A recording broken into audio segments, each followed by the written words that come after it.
রূপনগরের রাস্তাটা কোন দিকে একটু বলতে পারবে? এদিকে কোনো রূপনগর নাই। রূপ তো আছে।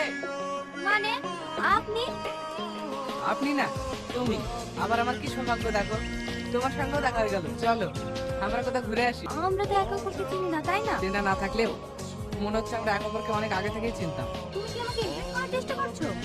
তাহলে তুমি বুঝতে পেরেছো আমি তোমাকে ভালোবেসে ফেলেছি, তোমাকে সারা জীবনের জন্য পেতে চাই।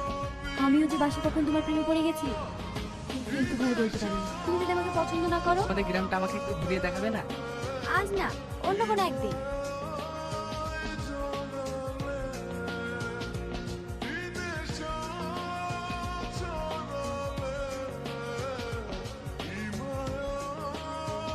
আমি জানতাম তুমি আসবে। আর যদি না আসতাম? তোমার ওই হাসি আমাকে বলে দিয়েছে যে তুমি আসবে। ঠিক আছে জ্যোতিষী বাবা, আপনি অনেক কিছু জানেন। চলো।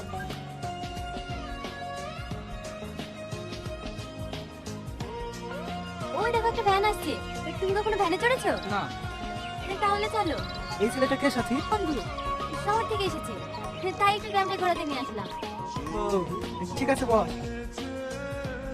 কি হলো, আসো। আমি আর পাচ্ছি না, আমার বিশাল হাফ লেগেছে। আরে আসো তো। এই জায়গাটা আমার অনেক পছন্দের। এটার মায়ের দৃশ্য যেন আমার সব ক্লান্তি দূর করে। তুমি যতদিন বাঁচবো তোমাকে নিয়েই বাঁচবো। কি রে, কোথায় গেছিলি? অনেকদিন পর বিদেশ থেকে বাড়ি আসলাম তো, তাই একটু গ্রামের দিকে গিয়েছিলাম। বাড়িতে চাকর বাকর থাকতে একা গেছিলি কেন? কাকু সঙ্গে করলি ঠিক? আমি কি আর এখন ছোট আছি বলো দাদু, তাই কাকু সঙ্গে করে নিয়ে যেতে হবে?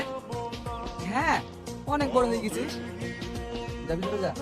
দাদু, আমি নিজের হাতে আপনার জন্য পায়েস বানিয়ে এনেছি, খেয়ে দেখুন তো কেমন হয়েছে। তুই তো অনেক বড় হয়ে গেছিস, কবে বাড়ি আসলি?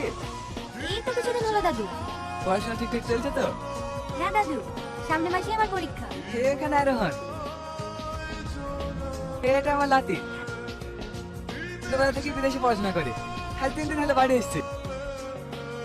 ঠিক আছে দাদু, তোমার শরীর খারাপ তো, আমার তোমার বাড়ি গিয়ে অনেক কাজ করতে হবে। আমি এখন আসি। হ্যাঁ, আমি তোমাকে ভীষণ ভালোবাসি সাথী, তোমাকে আমি হারাতে পারবো না। তুমি কেন বুঝতে পারছো না?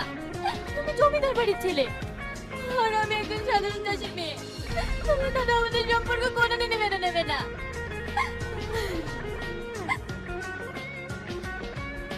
কথা কথা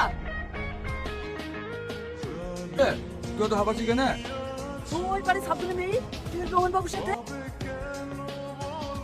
তুমি এত বড় সাহস আমার নাতিকে কি করবে?